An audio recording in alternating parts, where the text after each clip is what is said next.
The world held its breath as satellite feeds flickered across secure Pentagon screens, revealing something that intelligence analysts had feared but never fully confirmed.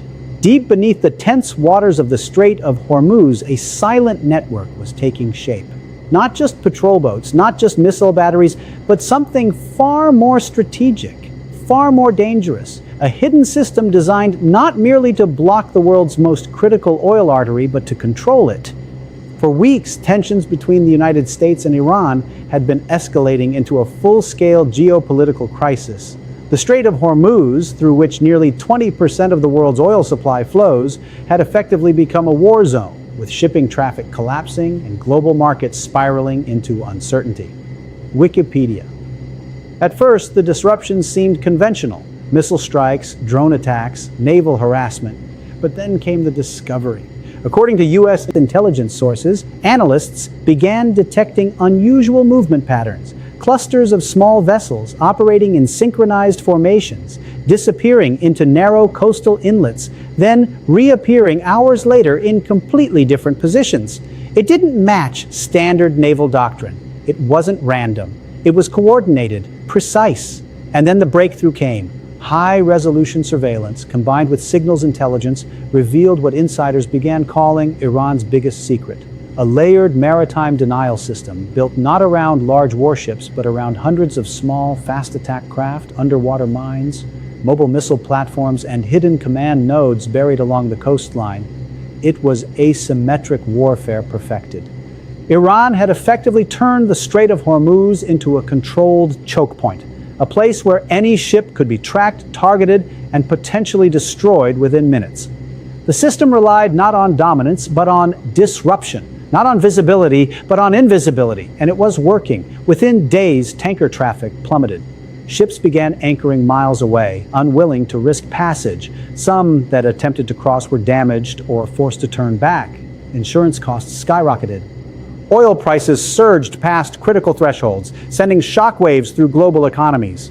Inside Washington, the realization hit hard. This wasn't just a blockade. This was leverage. Strategic leverage that Iran could use not only against the United States, but against the entire world. Military planners knew they had to respond. But how do you fight an enemy that doesn't operate like a traditional navy? That's when a decades-old aircraft, once considered outdated, suddenly became the center of attention: the A-10 Warthog. Built during the Cold War to destroy Soviet tanks, the A-10 was never designed for naval warfare. It wasn't fast, it wasn't stealthy, it wasn't glamorous, but it had one thing no other aircraft could match: persistence, the ability to fly low, stay long, and hit hard. As the crisis escalated, U.S. commanders made a bold decision to deploy A-10 Warthogs directly into the Strait of Hormuz theater. At first, critics questioned the move. Why send a slow-aging aircraft into one of the most dangerous airspaces on Earth? But within hours of deployment, the answer became clear. The A-10 wasn't there to dominate the skies, it was there to hunt. Flying at low altitudes, the Warthogs began scanning the waters with precision targeting systems, identifying small, fast-moving boats that larger aircraft often missed.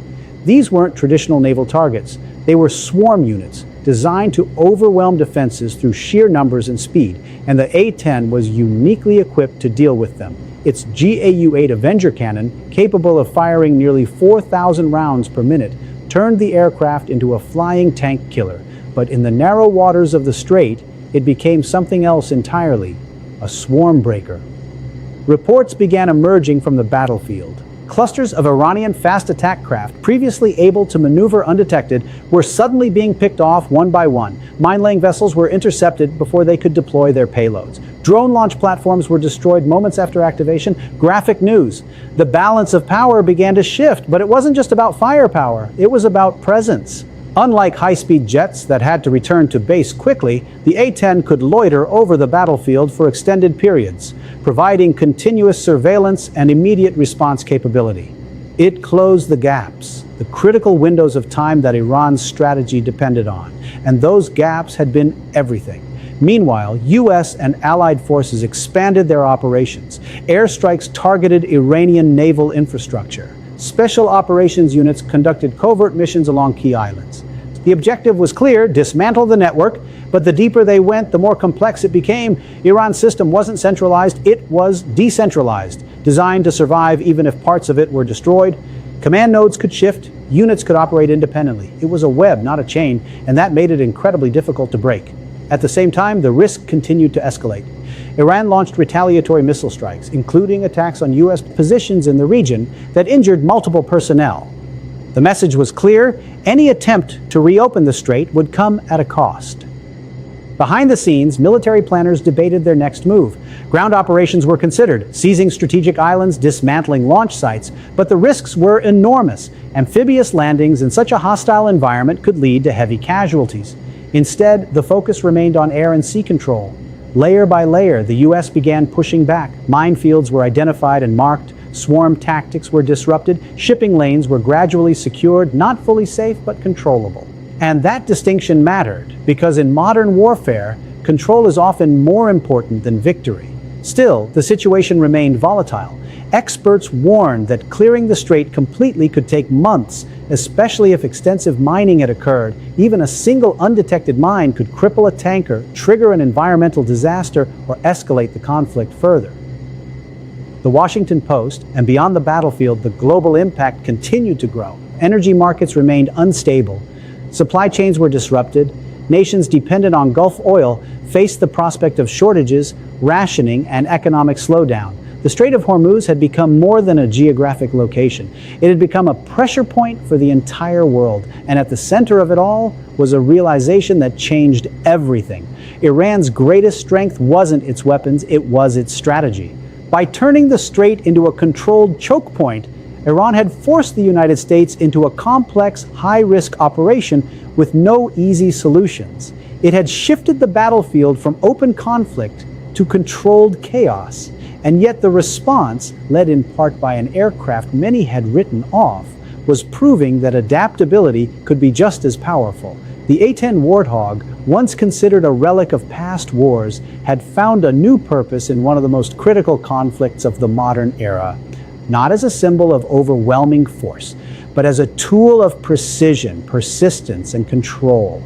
As operations continued, one thing became increasingly clear. This was not a short conflict. It was a test of endurance, strategy, and will. And the outcome would shape not just the future of the region, but the balance of power across the globe. Because in the narrow waters of the Strait of Hormuz, the line between stability and chaos had never been thinner, and the world was watching. The first signs that something even larger was unfolding did not come from explosions or headlines, but from silence. In the early hours before dawn, commercial satellite operators began noticing unusual gaps in maritime tracking data across the Strait of Hormuz. Dozens of vessels that had been transmitting their positions suddenly went dark. Not destroyed, not diverted, just gone from the grid. For analysts inside the Pentagon, this was more alarming than any missile strike.